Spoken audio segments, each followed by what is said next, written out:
In today's video, I'm going to show you how to use our filters when searching for the right property for you. In this example, I'll be showing you where I would find a beach wheelchair hire close by to a particular area. On the home page, click All Locations to choose the region you'd like to stay. I'll be using the Great Ocean Road in this example. Once you've applied that setting, you can then also input your dates, your access needs or levels, and how many guests are staying.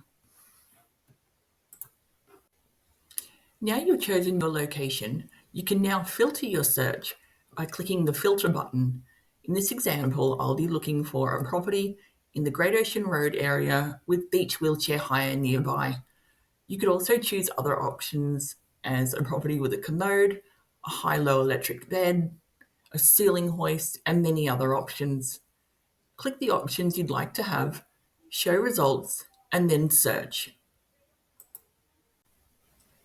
As you can see, that search resulted in 3 properties on the Great Ocean Road with beach wheelchair hire close by. I'm going to have a look at Saltwater Beach House as an example. If you scroll down to the key features, you'll see that it mentions that there is beach wheelchair hire close by, and further down the page there is more information on where they can be hired and other useful links. I hope this video has been informative. Over the coming weeks, we'll be sharing more tips and tricks on how to navigate our website to find the most suitable and accessible property for your unique mobility needs.